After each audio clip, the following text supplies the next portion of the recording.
The private dining room at Le Bernardin buzzed with animated conversation as my family gathered around the elegantly set table for my 30th birthday celebration.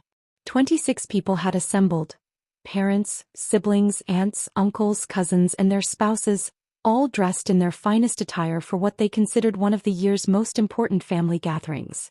The restaurant's soft amber lighting reflected off Waterford crystal glasses filled with Dom Perignon, and the intoxicating aroma of seared scallops and truffle risotto wafted from the kitchen's direction.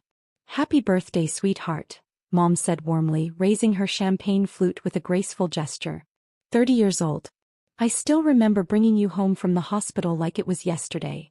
I smiled genuinely and lifted my own glass, savoring the moment. Thank you, Mom. Time really does fly when you're surrounded by people you love. My older brother Daniel, 34, adjusted his perfectly tailored Armani tie and flashed his practiced courtroom smile. 30's when real life actually begins, Sophia. Time to get serious about building your future and making some real money. Speaking of making money, my younger sister Emma, 27, added with a musical laugh that carried across the room, when are you finally going to stop playing around with that adorable little nonprofit work and get yourself a real job? You could easily be pulling down six figures in corporate environmental law, just like Daniel does in mergers and acquisitions. The table erupted in gentle, familial laughter that felt warm but somehow patronizing. To everyone present, I was Sophia Reed, the idealistic, slightly naive daughter who'd chosen to work at a small environmental nonprofit called Green Harbor Alliance instead of following the well-established family tradition of pursuing high-powered, lucrative careers in business, law, or real estate development. They observed my modest annual salary of $32,000, my simple one-bedroom apartment in Brooklyn Heights, and my reliable but unremarkable Honda Civic, and they naturally assumed I was the family's well-meaning but ultimately impractical underachiever. "Sophia's doing genuinely important work," Aunt Margaret said diplomatically, always the family peacekeeper. "Not everything in this world revolves around making money, you know. That's remarkably easy to say when you already have plenty of it," Uncle Robert chuckled good-naturedly while cutting into his perfectly prepared duck confit. "But let's be realistic. Sophia's substantial trust fund will automatically kick in when she turns 35 anyway. She's got a financial safety net that most people would literally kill for." Dad, Richard Reed, deliberately set down his wine glass with the kind of authority that commanded immediate attention from everyone in the room. At 58, he naturally dominated any space he entered. His real estate development company, Reed Properties, had been responsible for constructing nearly half of the luxury condominiums that defined Manhattan's ever-changing skyline, and his commanding presence could fill even the largest boardroom or family gathering. "Actually, Robert, your mention of Sophia's trust fund brings up something quite important," Dad said, his voice taking on that unmistakably serious, no-nonsense tone he typically reserved for crucial boardroom negotiations and major business decisions. "Something that Patricia and I absolutely need to discuss with Sophia tonight." The table's lively conversation gradually died down to complete silence. Mom looked visibly uncomfortable, fidgeting nervously with her elegant pearl necklace, a telltale sign that she was deeply anxious about whatever was coming next. "Richard, perhaps this really isn't the appropriate time or place," she whispered urgently, glancing meaningfully around the table at all the watching faces. "No, Patricia. Sophia deserves to know the truth, and frankly, everyone here needs to understand the gravity of our current situation." Dad turned to face me directly, his expression grave and businesslike. "Sweetheart, there's absolutely no easy or gentle way to say what I need to tell you. We've been forced to make some extraordinarily difficult financial decisions recently." My stomach tightened involuntarily, but I maintained my calm, neutral expression. Years of family gatherings had taught me the critical importance of controlling my reactions during emotionally charged moments. "What specific kind of decisions are we talking about?" I asked evenly, keeping my voice steady. Daniel immediately leaned forward, his razor-sharp lawyer instincts fully activated. "Dad, what exactly is going on here? You're making this sound quite serious." "The Riverside Development Project has encountered some absolutely catastrophic complications," Dad explained heavily, referring to his latest and most ambitious commercial real estate venture. "We're facing multiple environmental lawsuits, endless permit delays, massive cost overruns, and supply chain disasters. We're currently looking at a $20 million shortfall minimum." Uncle Robert whistled low and long. $20 million? Richard, that's not just serious. That's potentially company ending. It absolutely is. And unfortunately, we've been forced to liquidate several major family assets to cover the mounting debts and legal fees. Dad's eyes met mine directly across the candlelit table. Sophia, we've had to sell your trust fund to pay our debts. I'm genuinely sorry, but it was literally our only viable option to save everything else. The room fell into such complete silence that I could clearly hear the soft jazz piano playing in the restaurant's main dining room and the distant rhythmic clink of dishes being washed in the kitchen. Emma gasped audibly, her hand flying to her mouth. Dad, you actually sold Sophia's entire inheritance? Her whole financial future. We didn't have any other realistic choice, Mom said quickly, her voice tight with stress. Our lawyers thoroughly reviewed all our options and concluded it was the only way to protect the family's remaining assets from complete destruction. Daniel's normally confident face had gone completely pale. Dad, that trust fund was worth $15 million. That represented Sophia's entire future security, her safety net, her independence. I know exactly what it was worth, Daniel, Dad replied with firm conviction. But it was infinitely better to sacrifice one family member's trust fund than to allow our entire family legacy to crumble into nothing. Sophia's still young and resilient. She can rebuild her life from scratch. The rest of us simply don't have that luxury of time. Aunt Margaret looked absolutely horrified, her elegant composure cracking. Richard, that money came directly from your father's estate when he passed away. It was specifically designated and legally protected for Sophia's future well-being. And now it's protecting our family's present survival, Dad stated with absolute finality. Sophia, I fully realize this is incredibly difficult news to receive on your birthday celebration, but you needed to know the truth. All the legal papers were signed and filed yesterday afternoon. I took a slow, deliberate sip of my champagne, carefully processing the situation while maintaining my composure. Around the table, my family members were staring at me with complex mixtures of genuine sympathy, shock, guilt, and intense curiosity about how I would react to this devastating news. That's quite interesting, Dad, I said calmly, setting down my crystal glass with perfect control. But there's one rather significant problem with your entire plan. What do you mean by that? I reached into my designer purse and pulled out a thick leather portfolio that I'd brought specifically for this moment. You fundamentally cannot sell what you don't actually control. Dad laughed, but the sound came out forced and uncomfortable. Sophia, honey, I genuinely appreciate your optimism and fighting spirit, but the legal documents have already been signed, notarized, and filed. The trust fund is completely gone. Actually, it's not gone at all. I opened the portfolio methodically and removed a comprehensive set of official documents. Because the trust fund you believe you sold yesterday never actually existed in the first place.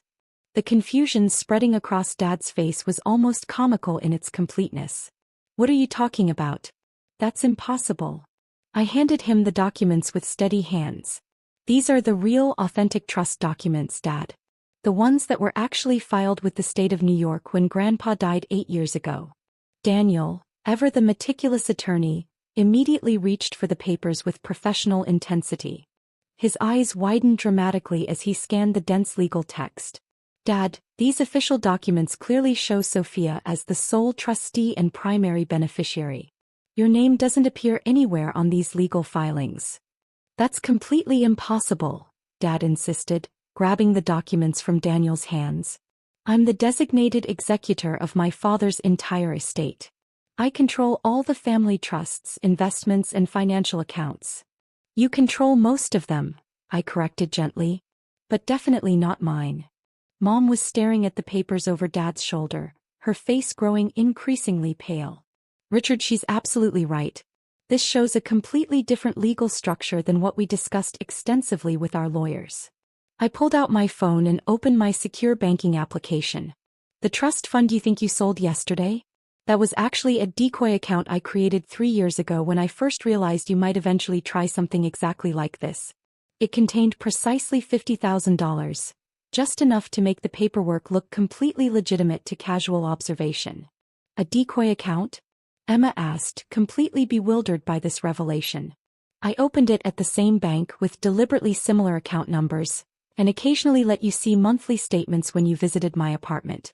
You automatically assumed it was the real trust fund because that's exactly what you expected to see, and I never corrected your assumption. Dad's face was rapidly turning red with a mixture of embarrassment and anger. Sophia, that's fraud.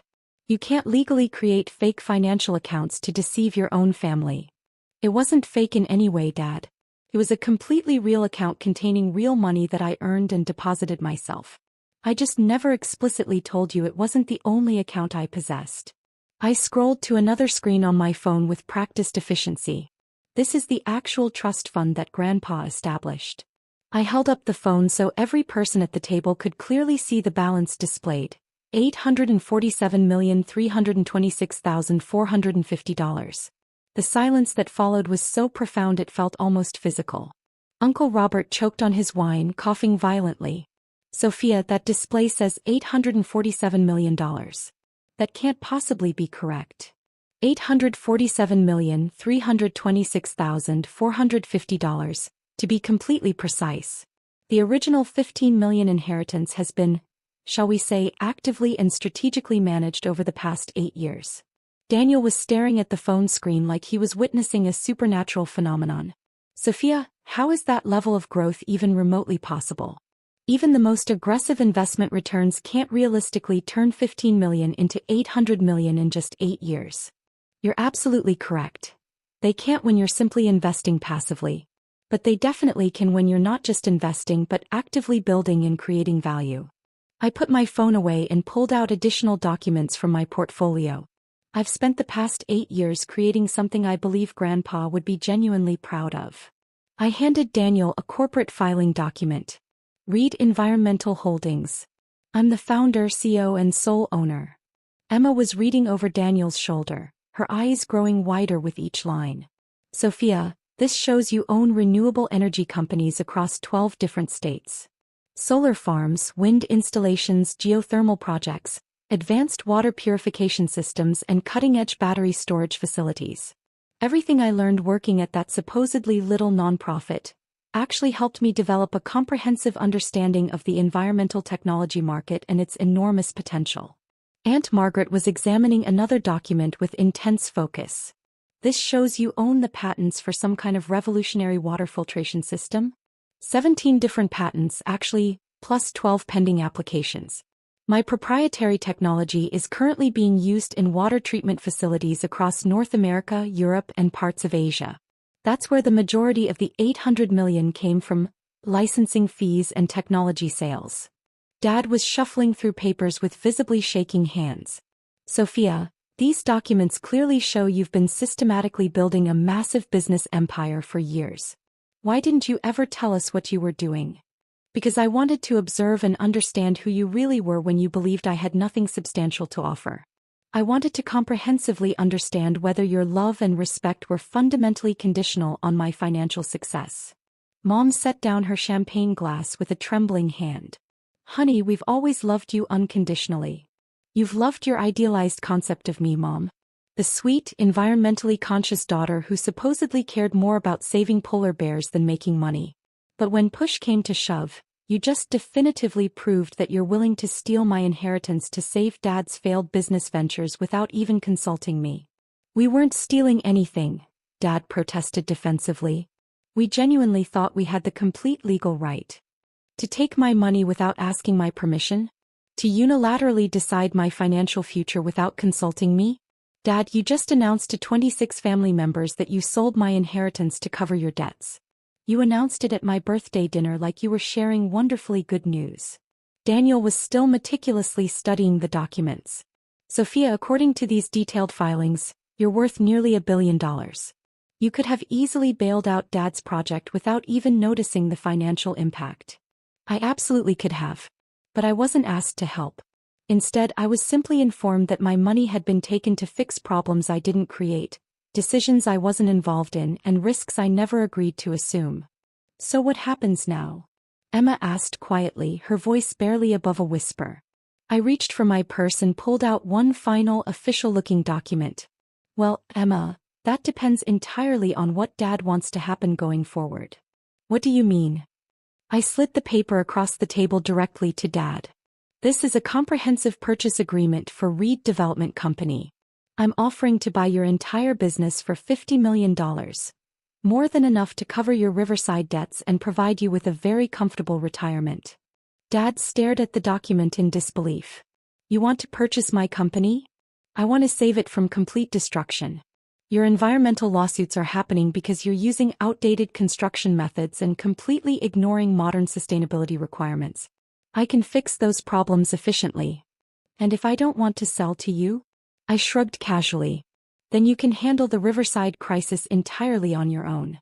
But you should definitely know that the environmental group suing you? They're using my patented water purification technology to scientifically prove that your construction methods are contaminating the local watershed. Uncle Robert leaned back in his chair, his expression shifting to amazement. Sophia, are you saying you're behind the environmental lawsuits that are currently bankrupting your father? I'm saying that I financially support organizations that protect the environment from harmful development practices.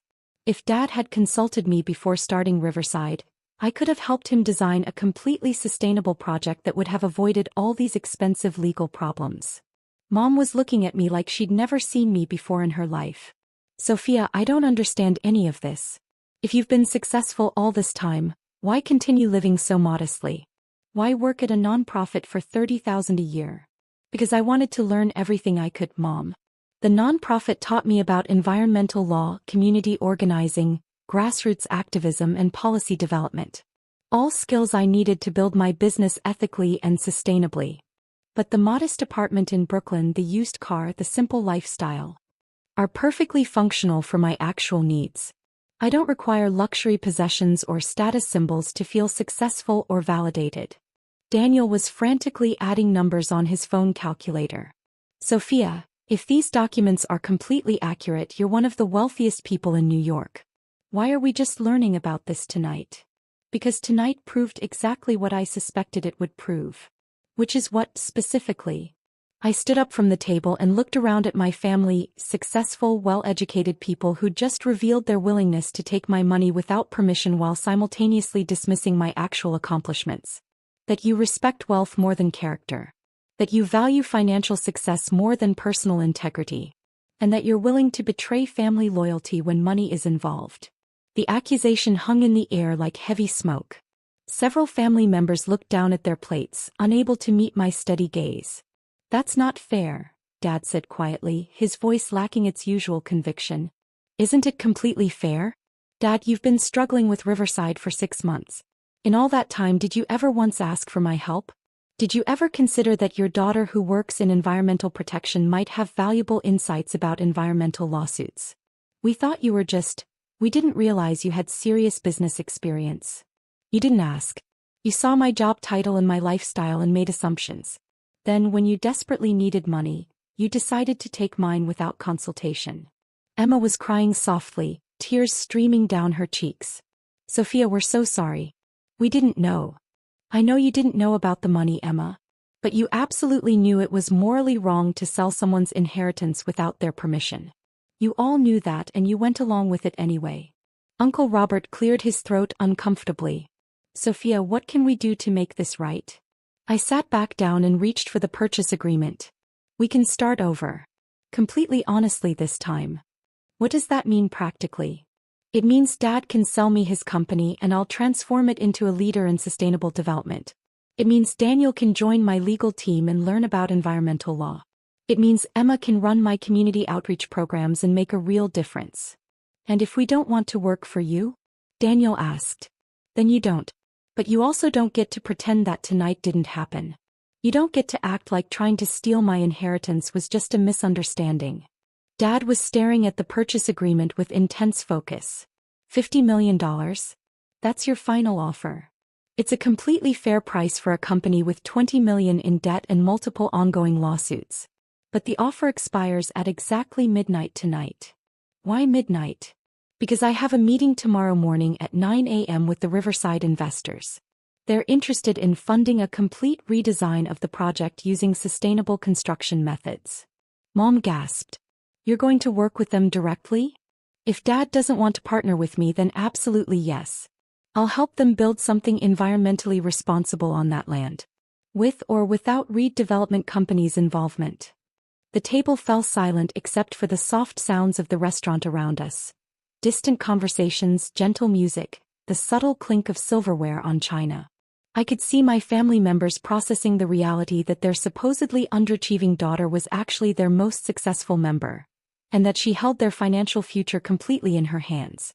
"Sophia," Dad said finally, his voice heavy with emotion, "I owe you a profound apology. We all do. We underestimated you, we disrespected you, and we tried to take advantage of you. I accept your apology, Dad. But apologies don't rebuild trust. Actions do." "What kind of actions?" I pulled out my phone and opened my calendar application. "Tomorrow morning, 9 a.m. sharp, my office in the Reed Environmental Building. You can see what I've actually built over the past 8 years. Then we can decide whether we're going to work together or separately going forward." "The Reed Environmental Building?" Emma asked with surprise. "The 30-story glass tower on the west side with the vertical gardens and solar panels covering the entire facade." Daniel's mouth fell open. "Sophia, you own that building? That's one of the most innovative and talked-about commercial structures in the city. I designed it personally. Architecture was my minor in college, remember? You all said it was a complete waste of time." Uncle Robert was shaking his head in pure amazement. "Sophia, we've been driving past your building for 3 years. How did we not know it belonged to you? Because you never asked what I was working on. You just assumed my nonprofit job was the complete extent of my ambitions." I stood up again and gathered my documents methodically. "I'm going home to prepare for tomorrow's meetings. Dad, if you want to sell Reed Development, the signed agreement needs to be delivered to my office by 11 p.m. tonight." "And if I sign it?" Dad asked. "Then we start building something better together. Your experience in construction, my technology and environmental expertise, Daniel's legal skills, Emma's community connections. We could create the most innovative sustainable development company on the entire East Coast. And if I don't sign it? Then Reed Development handles its problems alone, and I work with your former investors to build something completely new. Either way, Riverside gets built correctly this time." I walked around the table kissing family members goodbye as I passed. "Thank you all for coming to my birthday dinner. It's been genuinely educational." As I reached the door, Dad called out, "Sophia?" "Yes. The trust fund. The real one. Have you been supporting environmental causes with it?" I smiled warmly. "Dad, I've been supporting causes that Grandpa believed in passionately. He always said that Reed money should be used to build a better world, not just bigger bank accounts. And tonight I learned that some people are worth investing in and others aren't. Tomorrow we'll find out which category you fall into." The car ride home to Brooklyn gave me ample time to process the evening's dramatic events. My phone buzzed continuously with incoming text messages. "Daniel, I've been researching your patents online. Sophia, what you've accomplished is absolutely incredible. I'm genuinely sorry for how we treated you. Emma, I can't stop crying. We've been so blind and so selfish. Please forgive us. Mom, honey, I'm proud of you and ashamed of us. Your father is reconsidering everything. Aunt Margaret, Sophia, I've always known you were special, but tonight proved you're extraordinary. Your grandfather would be so proud. Uncle Robert, I owe you a massive apology. Your environmental work isn't just important, it's revolutionary. I'd be honored to learn from you." At 10:47 p.m. my phone rang. Dad's contact photo filled the screen. "Sophia, I've signed the purchase agreement," he said without preamble. "My lawyer is delivering it to your building tonight." "That's good, Dad. I think we can build something amazing together. I have one question though." "What's that?" "The environmental lawsuits against Riverside. Can you really make them go away?" I smiled as I pulled into my apartment building's parking garage. The building I'd purchased and converted to affordable housing for nonprofit workers and environmental activists. "Dad, when you own the technology they're using to measure water contamination, and when you have patents for the systems that can fix the problems, making lawsuits go away becomes much easier. You've been playing chess while we've been playing checkers, haven't you?" "I've been playing the long game, Dad. And tomorrow we start playing it together." That night, I sat in my modest apartment. My deliberately modest apartment that kept me grounded while I built an empire and planned our family's future. Sustainable development projects that could showcase Dad's construction expertise while protecting the environment. Legal strategies that could utilize Daniel's skills while advancing environmental justice. Community programs that could channel Emma's passion while building public support for green technology. For 8 years, I'd been the family's invisible environmental guardian. Starting tomorrow, I'd be their visible partner, teacher, and collaborator. The family that had tried to steal my inheritance on Sunday would be starting their real inheritance, a legacy of environmental responsibility and sustainable success, on Monday. And for the first time in years, I was excited to see what we could build together.